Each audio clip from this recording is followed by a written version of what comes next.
Luis King Kong Ortiz recorded a good win on January 1st, 2022, defeating former IBF world title holder Prince Charles Martin by 6th-round TKO. Although the performance was shaky at times, it was a good win for the now 42-year-old Cuban southpaw. And given his age, given his world title aspirations, the question is, what is next for Luis King Kong Ortiz? Hey Ringsiders, what is going on? This is your host, Boxing's Objective Observer, and welcome back to Ringside Stories. Or if you're new, we make content regarding boxing through mini documentaries, backstories, takeaways, and much more. So if you enjoy that type of content, feel free to subscribe, thumbs up, and hit that notification bell for the latest here on Ringside Stories. Thanks so much for your support in advance and welcome to the channel. Today we're gonna go over 3 possible opponents for King Kong, but let's start off with a fight we don't want to see next, a 3rd installment of Deontay Wilder versus Luis Ortiz. Wilder-Ortiz won in March of 2018 was a great fight. Both men in or close to their respective primes. A close fight for as long as it lasted. The Wilder-Ortiz rematch came at a time nobody longed for it, yet ended in conclusive fashion. And the conclusion is, Luis Ortiz is a better boxer than Deontay Wilder, can outbox Wilder. The Bronze Bomber, however, just needs one punch. And if Wilder stopped a younger Ortiz, he probably stops this older version of Luis Ortiz. So Wilder-Ortiz 3 is not warranted in my opinion, especially since Ortiz is at the tail end of his career. Boxing fans should want King Kong to fight one of this era's top heavyweights not named Deontay Wilder. A fight that certainly will not happen soon is the IBF final title eliminator against Filip Hrgović, even though Luis Ortiz has been offered the fight. And I hope so that in next few days Ortiz will accept the offer from IBF and that I can start, my preparation and that we can have fight at maybe March or April. Now, Team Ortiz has openly declined the fight against El Animal. Yeah, I'm definitely confident that I can beat Luis Ortiz. I respect him. He had great career and he's a good fighter, but now it's time for retirement and I'm ready to send him into retirement. Well deserved retirement. I'm really confident I can beat him in great fashion. Every heavyweight is in the line. Wanna fight Andy Ruiz, wanna fight Dylan White. Fury doesn't got no opponent. I'm ready for anybody. I think it was message for me because I'm the first one in the line for that IBF eliminator. So I hope he will stay in that mindset next few days and that we can make the fight. Maybe Luis Ortiz wants it too, but at least Team Ortiz does not. So at this point, nobody can say Luis Ortiz has avoided, much less calling King Kong the boogeyman of this current heavyweight division. But that's a different episode for another day. So the question remains, which fighters would make for a good next Luis Ortiz opponent? Let's get into it. Number 1, Joseph Parker. Just fresh off a great win against tough veteran Derek Chisora in late 2021, where the Kiwi faced all sorts of issues against War Chisora's months prior. In the rematch, Joseph Parker's improvements under his new trainer Andy Lee became visible. Parker showed poise, aggression, and determination, which resembles a bit of that Detroit Crunk style, which in the Chisora 2 fight led to multiple of knockdowns against the battle-tested Derek Chisora. However, how would Joseph Parker fare against Luis Ortiz, who is older yet more skilled than Chisora, southpaw, fights in a complete opposite fashion, and has proven in the Charles Martin fight, still packs a punch? To be honest, I don't really care who it is.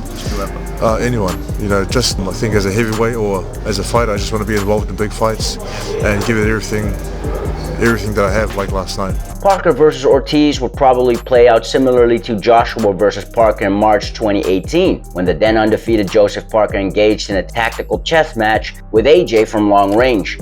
Wary of Anthony Joshua's power and the inability to work on the inside, partly due to a highly incompetent referee. Joseph Parker eventually lost the fight on the scorecards by wide margins.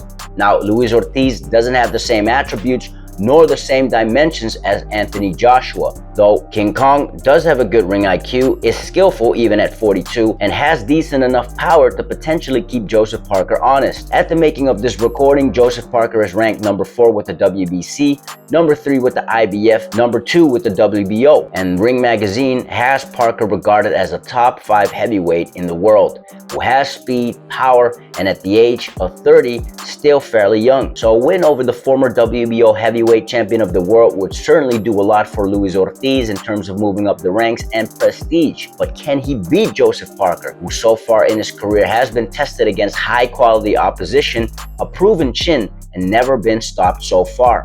Aside from politics, meaning whether the fight can actually be made next, Luis Ortiz versus Joseph Parker is a great matchup between two fighters who recorded 2 solid wins recently and would need a good fight next to be able to have any chance of competing for a world title anytime soon. Number 2, Andy Ruiz Jr. Bar former WBO world champion Joseph Parker, Andy Ruiz has the fastest hand in the current heavyweight division, who thrives at mid and close range. A usual suspect in the current heavyweight division and former unified heavyweight title holder who made a return on May 1st in 2021, yet failed to impress a lot of fans as Andy Ruiz struggled in his comeback, even got dropped in what was an action-packed heavyweight clash against veteran and 3-time world title challenger Chris Arreola. I felt a little rust, and I know other fighters could relate to that. You know, we did what we had to do, and we got the victory, but, you know, on to the next. His moment of fame was the summer of 2019 when the Destroyer defied all odds by defeating then undefeated unified heavyweight world champion Anthony Joshua. Andy Ruiz Jr.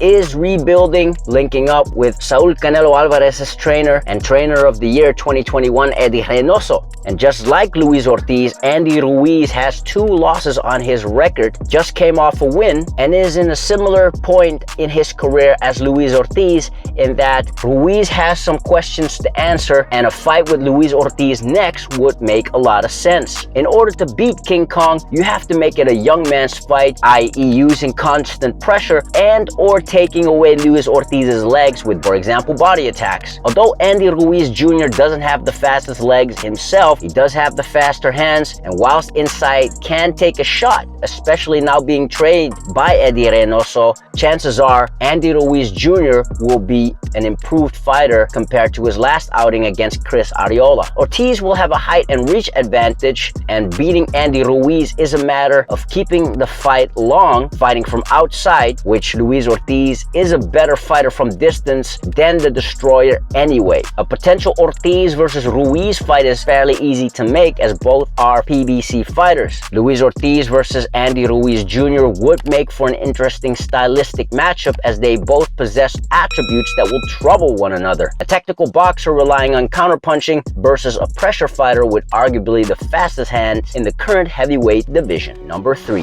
Dillian Whyte. Now this is assuming Dillian Whyte does not fight Tyson Fury or has to fulfill any other obligations with the WBC next. However, as a standalone fight, Whyte versus Ortiz would be a great one, as both men have been regarded as top 10 heavyweights for years, had fights against past and future world champions, or in the case of Luis Ortiz, a fight against a then reigning world champion. Both Whyte and Ortiz are regarded as avoided at some point by some observers. Both fighters have had their Cold War outside of the ring in years passing. You made $500,000 to fight Deontay Wilder. We offered you $2 million to fight Luis Ortiz.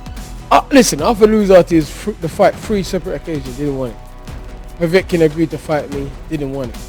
You know, what can I do? I keep trying to fight these guys. Anyways, these guys know I'm a problem. You know, like I say, I bring arms house to your mom's house. That's all. Dillian Whyte has a better resume than Luis Ortiz, yet has been stopped twice in brutal fashion, including against an aging fighter, that being Alexander Povetkin.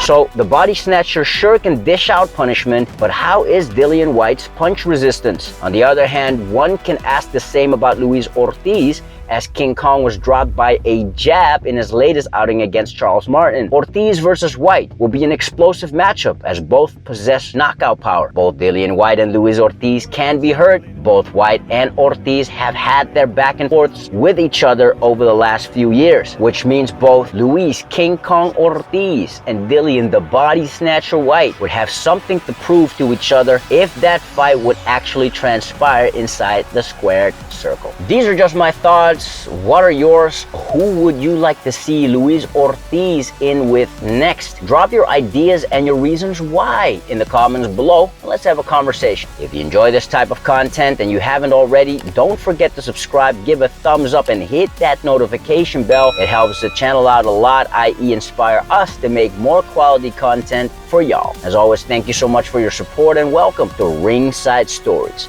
Now, if you've done that already, you're amazing. We already know that you are the true undisputed world champion. Till next time, Ringsiders, this is your host, Boxing's Objective Observer for the Ringside Stories. Thanks for watching and have a legendary day.